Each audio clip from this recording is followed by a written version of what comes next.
Hi, my name is Colleen Sauve. Thank you, Josh, for that introduction. I'm from Middle Tennessee. I live in Murfreesboro, and when I saw that Kentucky passed the industrial hemp law here in 2013, I got really excited. My dad's a landowner in Middle Tennessee, and I have been working in the water and wastewater industry. And I was looking for another way to do something that I felt was really good. And I've been working in nonprofit trade industries, and I wanted to see if that was an opportunity to get hemp going as far as putting people together who would be a part of the logistics chain. And so I found the Hemp Industries Association, went to Washington, D.C., sat down with Eric Steenstra and pitched the idea of starting the first state chapter of the Hemp Industries Association. And he said, well, we've never done this before, but let's try it. And so I was able to start the first chapter of the HIA. Now there are 14 different state chapters, including Kentucky. I believe Kentucky was either the second or third, and then Washington, Indiana, and Washington. And we've just been growing ever since. And in that time, I was really focused on, how can we have really progressive legislation, because while I was getting to know the Hemp Industries Association, we had not yet passed a bill in Tennessee.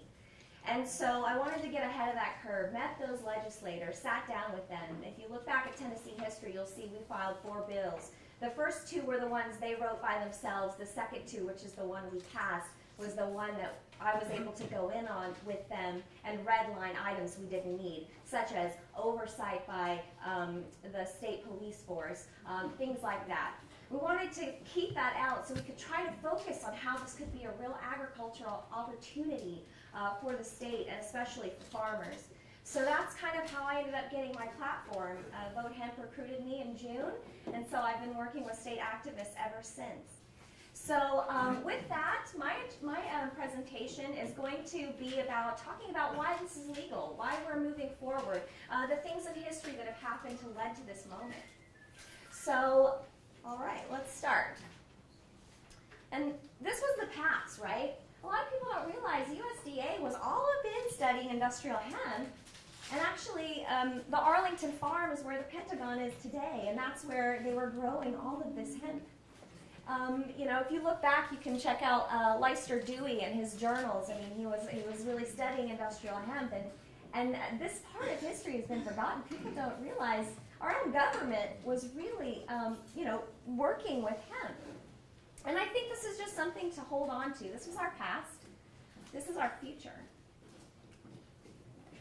So I just wanted to share with you when things started to change in the United States as far as after the Marijuana Tax Act went into effect, and then of course in 1970 with the Controlled Substance Act. Things went pretty much dormant until 1995, where you can see Colorado was the first state to try and do something about industrial hemp. Not that anything they proposed passed, but this is just a chronology of the state-introduced pro-hemp resolutions and legislation. But this is basically the history of state movement. And the underlying states are the ones that actually were able to pass their laws. And some of these were just resolutions where they said, hey, we believe industrial hemp is separate from marijuana. And, we support that it should be an American crop. It should be a state crop that should be allowed. Not that there were any rules promulgated to make that happen. So that's why these states didn't end up producing hemp for all of this time. Out of all of this time, not more than 3 states ever in 1 year have ever passed industrial hemp legislation until last year. When Kentucky passed theirs in 2013, they were the only one. And then as of last year, 11 states passed at the same time. It's a huge moment. We've got major momentum right now. And I think the moment is in a huge way attributed to the American Agricultural Act of 2014. And that's where the legitimacy of industrial hemp research was the hemp amendment that was put into effect by Colorado Rep. Jared Polis. And so he had the support of lots of others, many people from Kentucky, like Representative Thomas Massey, Senator Rand Paul, lots of the people who are really fighting for us up on the Hill as regards to hemp really supported this, and this was a huge moment because this is the moment we can all hang our hats on as far as moving forward. So it's just really important to know that, you know, Section 7606 of the Farm Bill is your reason and the reason that any of these states can move forward.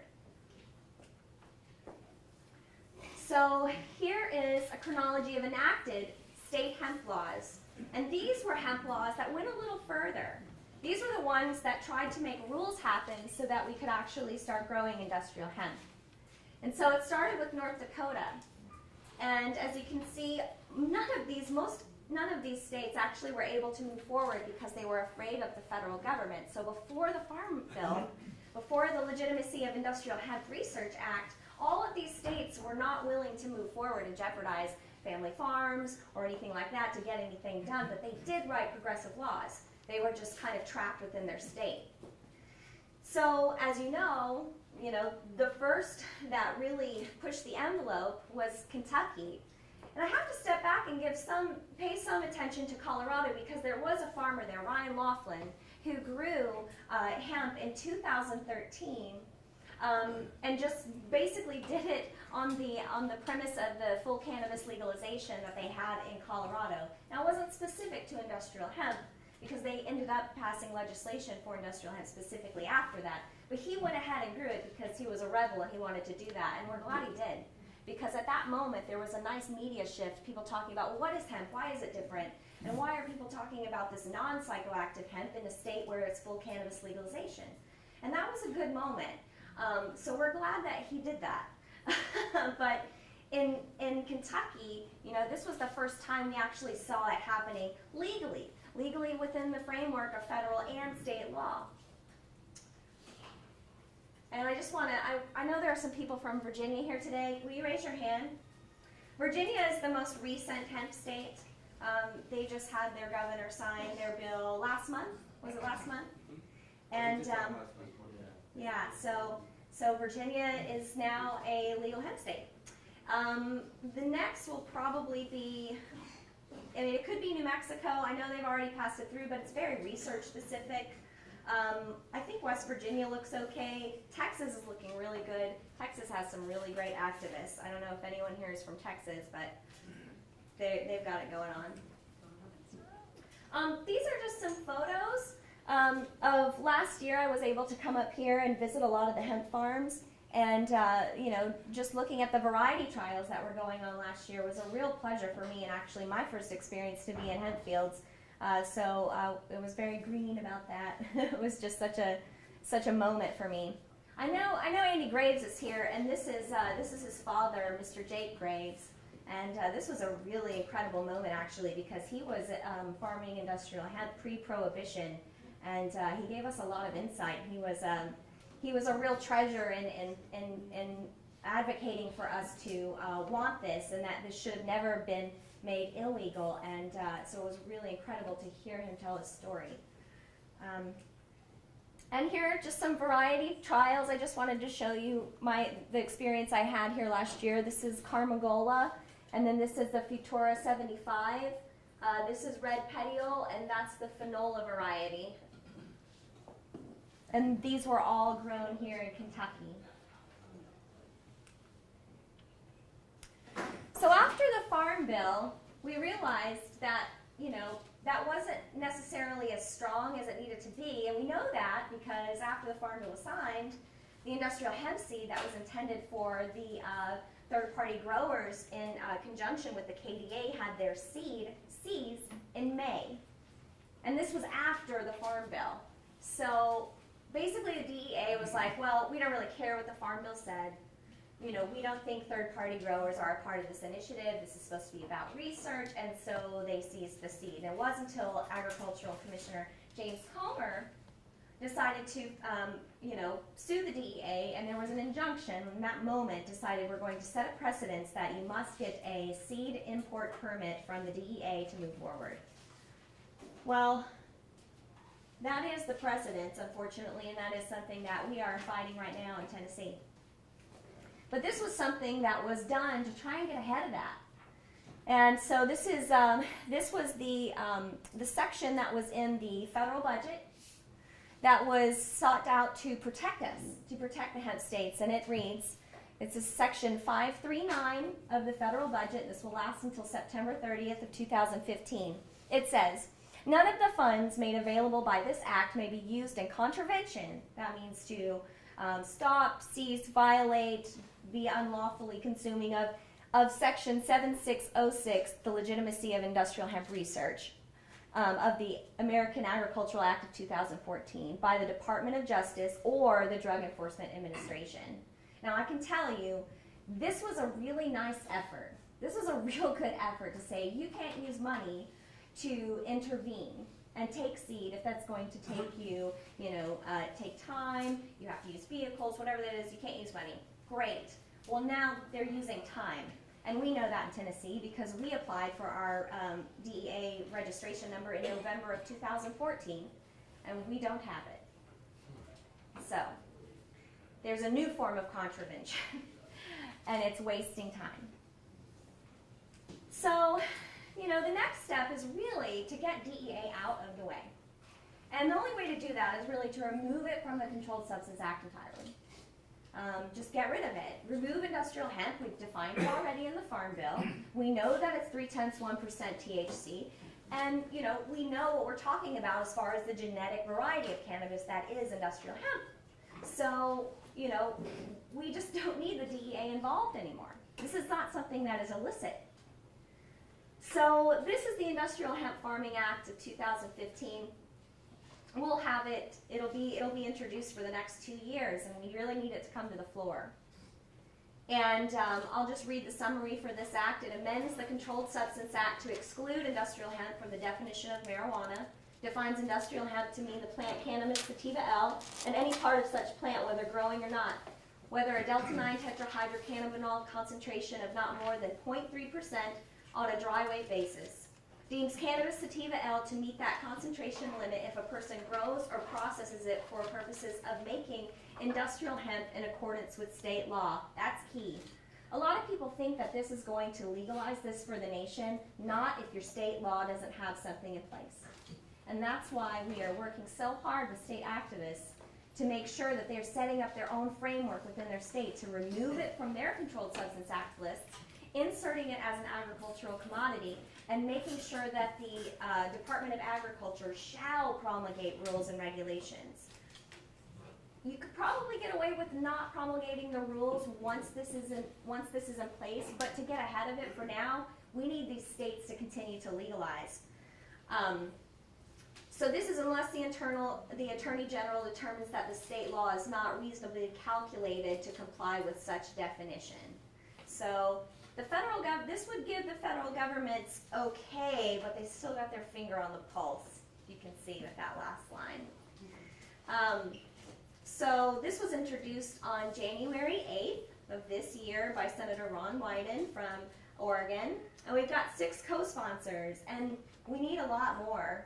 I know that Kentucky basically has full representation here as far as support.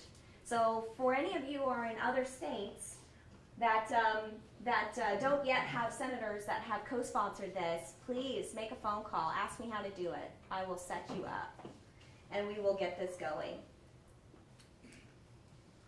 The companion bill to this in the House is House Bill 525, introduced by Kentucky Representative Thomas Massey on January 26th.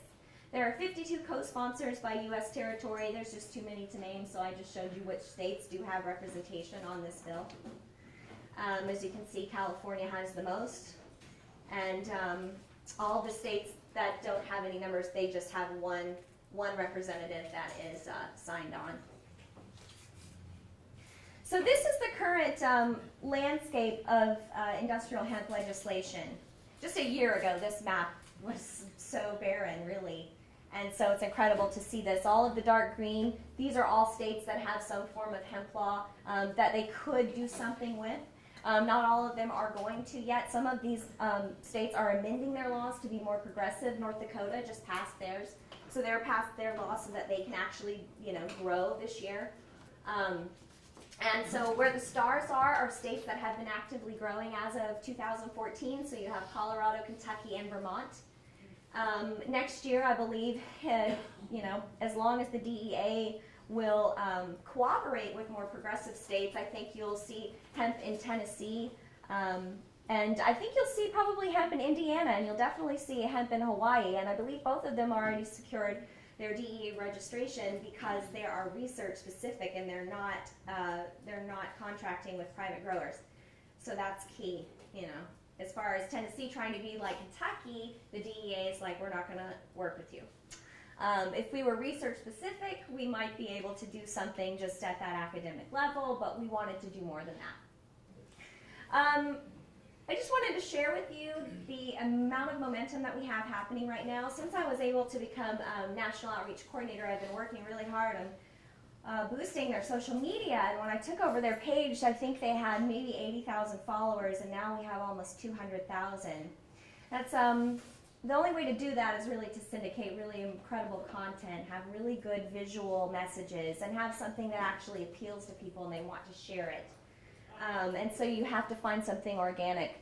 We did this all without paying for any of it. And we were able to get a lot of new response from people. As you can see, just in 2014, only 4,138 letters, advocacy letters or phone calls had actually made their way out of the CAPWA system that we monitor for Vote Hemp. And, it's only March and we're well ahead of that for, we'll probably quadruple that number by the time we come up to 2016. I just wanted to show, as far as Kentucky activism in the last 90 days, my reports show that 98 total advocacy messages have gone out. We should probably work on trying to increase that. But the thing I understand about Kentucky is you already have your legislators' support.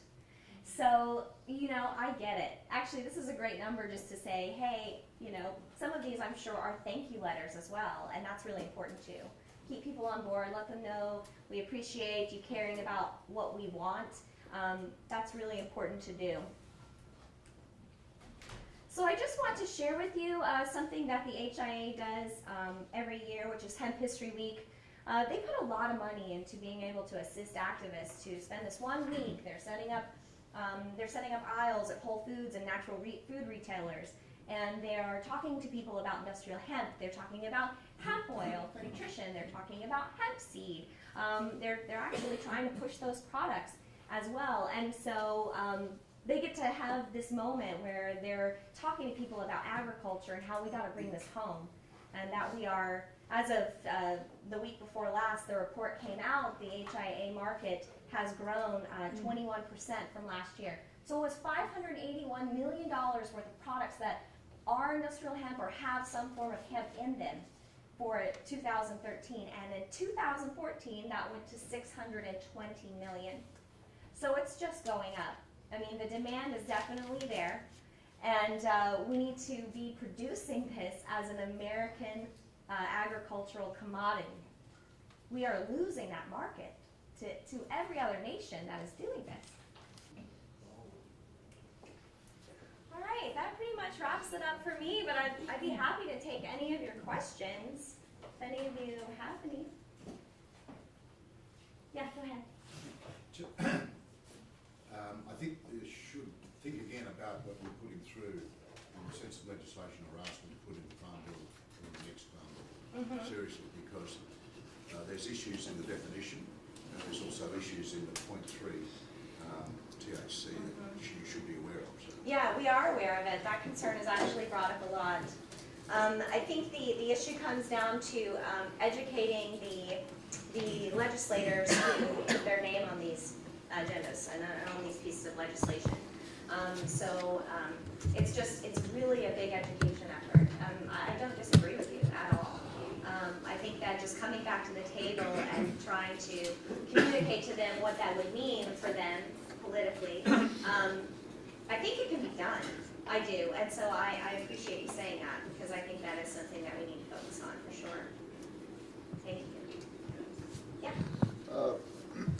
a question that I haven't been able to arrive at an answer, or anyone's not been able to give me, is the acquiring of seeds, which you kind of touched on, but that seems to be the biggest stifling question to answer. It's I would assume when we started in participation of this that the government to some degree would open it up and make seed readily available, and that's not the case at all. I've been stopped at every avenue of, even acquiring on the possibility of having the permit to be able to plant the seed, because I can't get the seed to begin with. So, Right. Are you a Kentucky? yes, ma'am. Okay. And that's because, as far as in the state underneath the Farm Bill, it has to go through the KDA. So for you to do it on your own isn't something that is really possible per se. They want you to negotiate that through your Department of Agriculture at this time, and that is because of the Farm Bill. So the real progressive point that needs to happen is to get that removed from the Controlled Substance Act. That's what the Industrial Hemp Farming Act is, and that's what we need to focus on so that that is not a problem. I understand, and that did answer my question, but even it seems to me, and you correct me if I'm wrong, that Sure. the association is even having a problem about acquiring the hemp. Per se, if I was a part of the pilot project in the aspect of growing it, Sure. then I still haven't achieved getting the seed.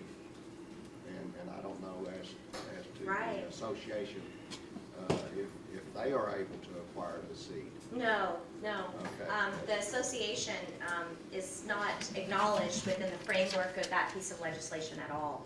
I mean, it is entirely up to the Department of Agriculture. And so, and dealing with different Department of Agriculture is a different beast, in Washington they wanted to grow industrial hemp and they said, why? It's not legal, even though they have a full-blown initiative to legalize cannabis, and they won't recognize industrial hemp. So right now you see that Washington is actually trying to pass laws to legalize industrial hemp in the state of Washington. Yeah, that was very weird. Yes, it's incredibly weird and very unfortunate. They have a group of people there that are like, we want to grow hemp. It's it's the sober cousin. Like, what's going on? But they don't want to deal with They just don't make it. as much money? Is it about that? Well, I'm sure that it's like the bureaucratic oversight and the administration to try and take on the program is something in itself. Without any laws in place, maybe you need appropriations for that. It becomes complicated. They don't want to put their hands on it. So yeah. Yeah. I'm thinking there could be just like two different groups. I mean, marijuana, cannabis proponents, they probably have a fear of cross-pollination. Right. So That's a real fear. People that are on board with, growing legal cannabis may not be wanting to support legal hemp. Well, you're absolutely right, because in the Green Triangle, as we call it, in Northern California and Oregon, they're very up in arms right now because with the promulgation of the recent rules for Oregon, they are going to be growing outdoors. And of course, there's a lot of outdoor medicinal and recreational marijuana in that area. So they don't want cross-pollination. So, I hate to see the infighting in cannabis. Can't we all just get along? But it is a real thing, and I think that it's something that we can, get around if we just put our heads together and not just completely turn our backs to each other. So that's something I hope to see can be addressed in the future. Yeah. What's the HIA and Vote Hemp's position on CBD cannabidiol derived from industrial hemp? Yeah. I don't think they have an official position. I know as of last year, when they had the CBD panel at their Washington, D.C. conference, at that time they realized we've got to come to the table on this, and so they had developed a CBD committee. The HIA has a CBD committee now, and so they're kind of working on what they believe about it. And I think that it's not about what the HIA is a member organization. The thoughts of the HIA have to be collective. I mean, they've got to come from those members, and so I hope to see that become more what people understand of the HIA, and not that it's a static organization that has its own agenda or its own mindset about things, because it's simply not true. Yeah. Can you touch on a little bit about the strategy for getting S134 onto the floor, like you said? I think is the most important thing Right. for us right now. Right. A lot of letters have gone out, and that's great. But there's an article out there, the secrets of a Hill staffer, and they say anytime an email is generated that is a templated email, that it goes into file Z, that it gets printed off, they make a tally mark, and they put it away. And that's discouraging, right? So I think that the thing that really needs to happen is that people need to actually make phone calls.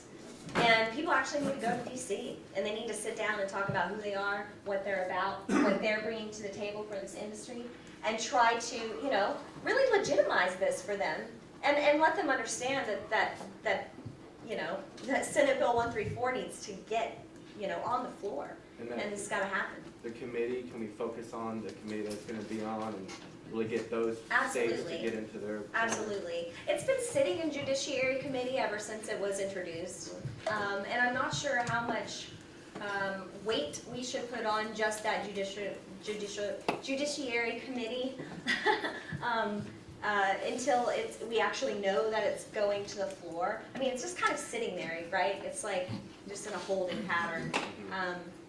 You know, but I think the more people we get to co-sponsorship, that's huge, especially in the Senate. You know, we only have 6. We've got 54 on the House initiative. I mean, it's just like, whoa, you know, but we've got to focus on the Senate. I mean, Senator Mitch McConnell is, you know, he's a big deal, and he's also on the bill, and, you know, he might be the guy who could really help us get this to where it needs to go. But again, we already have so much support from Kentucky. It's all the other states we need to really work on co-sponsorship from their legislators. Yes? To that point, on that first issue that McConnell was on, Andy Barr is not a co-sponsor of that? Yes. He's in the House. He is? He's in the House. He's on the House. Okay, yeah. Right. So, yeah, and I didn't list all of the rep sponsors because I couldn't fill it. Okay, and then follow up on his point, he spoke of the issue of 0.3% being an issue, and you said that it just was about education. Right. I'm not clear, what is the issue? Sure. So there are definitely industrial hemp varieties that are tested germplasm and certified varieties that have a higher threshold for THC than the 0.3%. And because of our law, we're not allowed to work with those varieties. We're kind of, you know, we're limiting ourselves to the types of varieties that we can actually work with under the bill. So the proposal is from a lot of people is to, hey, let's increase that threshold so we actually can work with these other certified varieties that maybe don't have a consistent testing platform of that 0.3%. You know, and you know, a lot of people talk about how it's for any psychotropic activity or euphoria to take place anyways, you need a much higher THC concentration at all. I mean, much higher. So, you know, not to say that, you know, every perfect industrial hemp variety is underneath that 0.3%. I mean, that's just not probably true. So, you know, does that explain it for you? It does, unless he has something more to add. Yeah, sure. I'll talk about that in 2 seconds. Okay, perfect, all right. Well, does anyone have any, okay. What effects would the Interstate Commerce Commission have between the states versus the federal end of it? I'm so glad you asked that question because I have been trying to convince the TDA to come to Kentucky and let us start working with each other as far as maybe even buying seed from up here. I don't know the answer to that question, sir, but I'm really glad you asked it because that is a really important point. Okay, my question, all right, well, let me expand upon it. Please do. Who would you go see or call or write or type letters to? Right? To make the rules and the regs more effective between the states where it concerns them. In other words, if they've got, it's legal in Illinois, Right. And we grew up in Kentucky, there's one bridge that goes from Kentucky to Illinois. If I take it across to that state, that is a bad no-no, right? According to the Interstate Commerce Commission. Right, right. So are they gonna come knocking on our doors? I couldn't say yes or no, but I think this is I really can't. But this is an issue, right? So Yeah, these are big all. issue. All good questions, and remember, we've got some more good speakers as well. That's right, That might be sorry. able to answer that too. Yeah, No, that was the last That question. might actually help with that. Jonathan Miller's speaking at one, he's an attorney that might be able to touch on that a little bit more specific than myself or Colleen might be. And we've got people, that might know, and we can always circle back at the end, so. Yeah. I guess Josh, that's a sufficient time. I know. I think we're yeah. I appreciate it. I will be around all day. I'd be happy to have a one-on-one with any of you to talk about any of these issues. So. Awesome, thank you.